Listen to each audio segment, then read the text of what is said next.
Retirement মানে হচ্ছে কাল থেকে আমরা আর টাকার জন্য কাজে বেরোবো না। তার মানে হচ্ছে কাজ করে মাসের শেষে বা মাসের প্রথমে যে টাকাটা আমাদের অ্যাকাউন্টে আসতো, সামনের মাস থেকে সেই টাকাটা আর আমাদের ব্যাংকে আসবে না। কিন্তু তা বলে কি আমাদের খরচা বন্ধ হয়ে যাবে? খরচা তো বন্ধ হচ্ছে না, খরচা চালু থাকছে, কিন্তু একটা সময় এসে পরের মাস থেকে রোজগারটা বন্ধ হয়ে যাচ্ছে। এইটা নিয়ে আমরা কতজন চিন্তা করি এবং কতজন এটার জন্য প্ল্যান করি? আসুন আজকে এটা নিয়ে আমরা আলোচনা করি।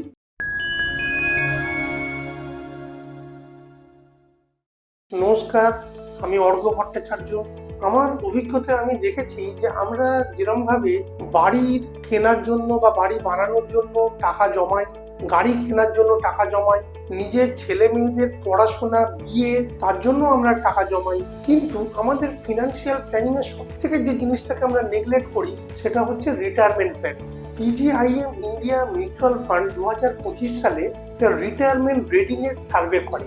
সেই সার্ভেতে দেখা গেছে যে ভারতবর্ষে মাত্র 37% লোক রিটায়ারের জন্য ফিনান্সিয়ালি প্ল্যান করে রেখেছে। আরো দেখা গেছে যে 42% ভারতীয় তাদের রিটায়ার্ড লাইফের জন্য তাদের ফ্যামিলি বা ছেলে মেয়ে তাদের ওপর ডিপেন্ডেন্ট। রিটায়ার্ড লাইফের জন্য ছেলে মেয়ে বা ফ্যামিলির ওপর ডিপেন্ড করাটা নিশ্চয়ই খারাপ না, কিন্তু আজকের সমাজে এটা অবশ্যই খুব ঝুঁকিপূর্ণ। বাড়ি কেনা, গাড়ি কেনা, ছেলে মেয়ের বিয়ে, পড়াশোনা সমস্ত কিছুর জন্য আমরা লোন পেতে পারি। আমাদের কাছে হোম লোনের অপশন আছে, কার লোনের অপশন আছে, এডুকেশন লোন, পার্সোনাল লোন, সমস্ত অপশন আছে। একজন লোক তার বৃদ্ধ বয়সে সংসার চালাতে কিছু বাড়তি টাকার দরকার, উনি কি সেই টাকাটা কোনো জায়গা থেকে লোন পেতে পারে? আপনি লোন ছেড়ে দিন, পাশের পাড়ার মুদির দোকানদার পর্যন্ত কিছুদিন পর থেকে তাকে বাকিতে মাল দেওয়া বন্ধ করে দেবে। রিটায়ারমেন্ট খুব লম্বা একটা সময় কারোর জন্য হতে পারে। কেউ একজন ধরুন 60 বছর বয়সে রিটায়ার করলো এবং উনি 90 বছর অব্দি বেঁচে রইল, তাহলে পরবর্তী 30 বছরে তার রোজগার বন্ধ কিন্তু খরচা চালু রইল, এবং খরচা কিন্তু বাড়তেও থাকবে। এক তো হচ্ছে জিনিসপত্রের দাম বাড়বে, প্লাস বৃদ্ধ বয়সে শরীর খারাপ, তার ওষুধ, ডাক্তার, এগুলোর খরচা আরো বাড়তে থাকে। তো এগুলোর জন্য কতজন আগে থেকে প্ল্যান করে 30 বছরের রিটায়ার লাইফ চলার মতন তার ফান্ড তৈরি করে থাকে। তাছাড়া শুধুমাত্র যিনি রিটায়ার করলেন তিনি নয়, তার স্বামী বা স্ত্রী থাকতে পারে। যখন কেউ রিটায়ার করছে তখন তার নাবালক ছেলে মেয়ে থাকতে পারে, বাড়িতে বৃদ্ধ বাবা মা থাকতে পারে, তাদের দায়িত্ব কিন্তু তার উপর। তাহলে এই সমস্ত খরচা চালিয়ে নিয়ে যাবার জন্য রিটায়ারমেন্টের পরেও প্ল্যান একটা ফান্ড তৈরি করা দরকার। যারা এইটা তৈরি করেনি সময় মতন, তাদের কোনো জায়গাতে কম্প্রোমাইজ করতে হতে পারে, তাদের ছেলে মেয়ে বা বাড়ির অন্য কারোর ওপর নির্ভরশীল হতে পারে, অথবা বৃদ্ধ বয়সেও শরীর না দিলেও কাজে বেরোতে হতে পারে। ভাবুন একজন লোকের কথা, যিনি তার সারা জীবনের সঞ্চয় তার ছেলে মেয়েদের পড়াশোনা, তাদের বিয়ে দেওয়ার জন্য, বাড়ি কেনা, সমস্ত কিছুতে খরচা করে 70 বছর বয়সে গিয়ে তার ওষুধ কেনা, তার চশমা সারানো, সমস্ত কিছুর জন্য তার ছেলে বা মেয়ের উপর নির্ভরশীল। ছেলে বা মেয়ের উপর নির্ভরশীল হওয়াটা খারাপ জিনিস নয়, কিন্তু এতে তার মনে নিশ্চয়ই একটা সংকোচ থাকতে পারে, কিছু আমাকে খরচা করতে হয়, তাহলে আমাকে সেই টাকাটা চেয়ে নিতে হচ্ছে।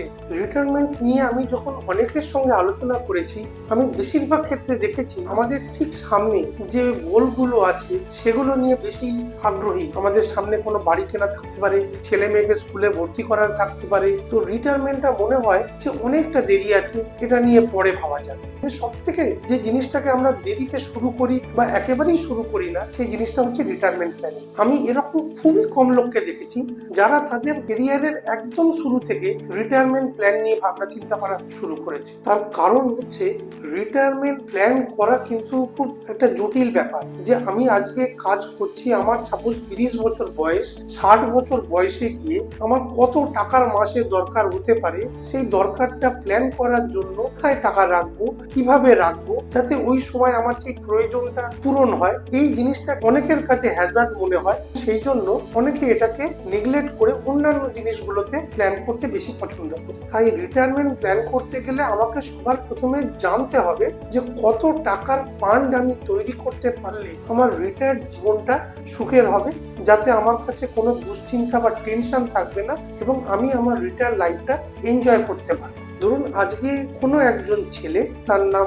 সুমন, তার আজকে 30 বছর বয়স এবং তার মান্থলি ফ্যামিলি এক্সপেন্স 50,000। তার যদি রিটায়ারমেন্ট প্ল্যান করতে হয় তাহলে অত টাকা অ্যারেঞ্জ করতে হবে যাতে সুমন যখন 60 বছরে গিয়ে পৌঁছবে সেই ফান্ডটা তার কাছে রেডি থাকে। আজকে যদি সুমনের পারিবারিক মান্থলি খরচা 50,000 টাকা হয় এবং ভারতে এখনকার যে ইনফ্লেশন রেট 5.5 থেকে 6%, সেই অনুযায়ী ক্যালকুলেট করি তাহলে এই 50,000 টাকার খরচা 10 বছর বাদে গিয়ে দাঁড়াবে 90,000 টাকার উপর। 20 বছর বাদে এই টাকাটাই গিয়ে দাঁড়াবে 1,65,000 টাকা। 30 বছর বাদে মান্থলি এক্সপেন্স 3 লাখ টাকার উপরে গিয়ে দাঁড়াবে। তাহলে সুমনকে রিটায়ারমেন্ট ফান্ড এতটা হতে হবে যাতে তার থেকে মান্থলি 3 লাখ টাকা 60 বছর বয়সে সে প্রতি মাসে পেতে থাকে। আর একটা জিনিস মাথায় রাখা দরকার, লাইফ কিন্তু শুধু প্ল্যান দিয়ে চলে না। লাইফে অনেক সময় এমন অনেক ঘটনা ঘটে যায় যেটার জন্য আমরা একেবারেই প্ল্যান করে নিই। বাড়ির কোনো একটা এমার্জেন্সি সিচুয়েশনে, কারো শরীর খারাপ বা অন্য কোনো কারণে যে সঞ্চয়টা আমরা করলাম রিটায়ারমেন্ট ফান্ডের জন্য, সেই টাকাটা খরচা হয়ে যেতে পারে। সেই সময় এসে অবশ্যই একটা হেলথ ইন্স্যুরেন্স যেন কম্পালসারি থাকে, কারণ হেলথ ইন্স্যুরেন্স চাইলেই শেষ বয়সে গিয়ে করা সম্ভব নাও হতে পারে। তখন ডিপেন্ড করবে তার শরীর কেমন আছে তার উপর। এবং একটা এমার্জেন্সি ফান্ডেরও দরকার হতে পারে যাতে রিটায়ারমেন্ট ফান্ডটাতে কোনো কারণে হাত না পড়ে। তাহলে রিটায়ারমেন্ট প্ল্যান করতে গেলে তার সাথে আমাকে হেলথ ইন্স্যুরেন্স এবং এমার্জেন্সি ফান্ডের কথাটাও মাথায় রাখতে হবে। আমার একজন পরিচিত কয়েক বছর আগে রিটায়ার করেছিলেন।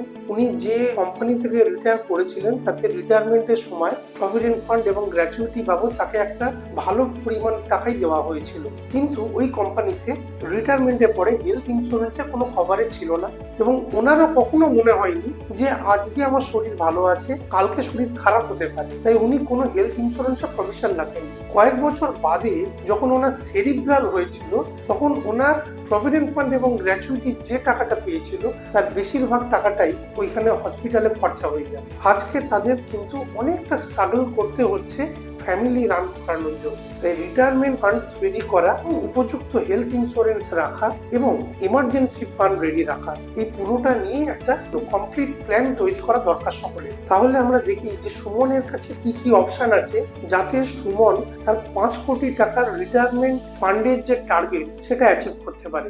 সুমন এর জন্য প্রত্যেক মাসে কিছু টাকা কোনো ফিক্সড ইনকাম ইনস্ট্রুমেন্ট যেমন পিপিএফ, ইপিএফ বা ব্যাংকের কোনো ডিপোজিট বা পোস্ট অফিসের কোনো ডিপোজিট বা কোনো ইন্স্যুরেন্স পলিসিতে রাখতে পারে। ফিক্সড ইনকাম ইনস্ট্রুমেন্টে মোটামুটি ভাবে এখন 7 থেকে 7.5% মতন রিটার্ন পাওয়া যাচ্ছে। তাহলে সুমনকে যদি 30 বছরে 5 কোটি টাকার ফান্ড ক্রিয়েট করতে হয় তাহলে ওকে মান্থলি 40,000 টাকা ইনভেস্ট করতে হবে কোনো না কোনো ফিক্সড ইনকাম ইনস্ট্রুমেন্টে। সুমনের কাছে আর কি অপশন আছে? সুমন এই টাকাটা কোনো ভালো ইকুইটি মিউচুয়াল ফান্ডে এসআইপিও করতে পারে, যেখানে লং টার্মে অ্যাভারেজ রিটার্ন 12 থেকে 15%। এবার সুমন যদি ফিক্সড ইনকাম ইনস্ট্রুমেন্টের জায়গায় ইকুইটি মিউচুয়াল ফান্ডে এসআইপি করে 30 বছরে এই ফান্ডটা ক্রিয়েট করতে চায় তাহলে ওকে কত টাকা দিতে হবে? যেখানে ওকে পিপিএফ বা কোনো অন্য কোনো ফিক্সড ইনকাম ইনস্ট্রুমেন্টে মাসে 40,000 টাকা দিতে হচ্ছিল, ইকুইটি মিউচুয়াল ফান্ডে ওকে দিতে হবে 7,500 টাকা। 7,500 টাকা 15%-এর ক্যালকুলেশনে 30 বছরে 5 কোটি টাকার উপরে গিয়ে দাঁড়াবে। আর সুমন যদি আরেকটু আগে চাকরি পাওয়ার সাথে সাথে 25 বছর বয়সে এই রিটায়ারমেন্ট প্ল্যানটা শুরু করতো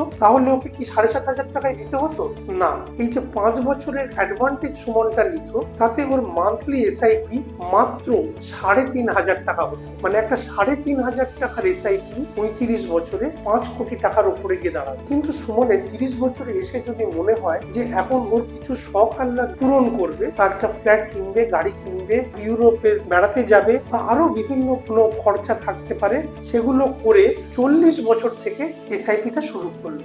40 বছর থেকে শুরু করলে সুমনের রিটায়ারমেন্ট ফান্ড 5 কোটি টাকার জায়গায় গিয়ে দাঁড়াবে 1,12 লাখ। 40 বছর থেকে শুরু করে 60 বছরে 5 কোটি টাকার ফান্ডে পৌঁছতে গেলে সুমনকে মাসে 35,000 টাকার এসআইপি করতে হবে। তাহলে সুমনের ক্ষেত্রে কি কি দরকার? প্রথম হচ্ছে ওল্ড এজে তার একটা হেলথ ইন্স্যুরেন্স দরকার, একটা এমার্জেন্সি ফান্ড দরকার। কেন দরকার এই দুটো? যাতে রিটায়ারমেন্ট ফান্ডটা কোনো সময় তাকে ভাঙিয়ে না নিতে হয়, এবং রিটায়ারমেন্ট ফান্ড অন্তত 5 কোটি টাকার দরকার যার ইন্টারেস্টে তার লাইফ লাইফস্টাইল মেনটেন করে কোনো জায়গাতে কম্প্রোমাইজ না করে এবং কারোর ওপর ডিপেন্ডেন্ট না হয়ে সে তার রিটায়ার লাইফ এনজয় করতে পারে বাড়ির বাকি মেম্বারদের সঙ্গে। এবং এটা করার জন্য যেটা আমরা ক্যালকুলেশনে দেখলাম যে কোনো ভালো ফান্ডে এসআইপি করা অবশ্যই দরকার সুমন। এই ব্যাপারে যদি আপনি আরো বিস্তারিত জানতে চান তাহলে অবশ্যই কমেন্ট করুন বা হোয়াটসঅ্যাপ করুন, আমরা নিশ্চয়ই রিপ্লাই দেবো। এবং এই ইনফরমেশন গুলো যদি আপনার ভালো লেগে থাকে তাহলে অবশ্যই সাবস্ক্রাইব করবেন, যাতে প্রত্যেক সপ্তাহে আমরা যে ফিনান্সিয়াল ইনফরমেশন গুলো শেয়ার করছি সেগুলো আপনি পেতে পারেন।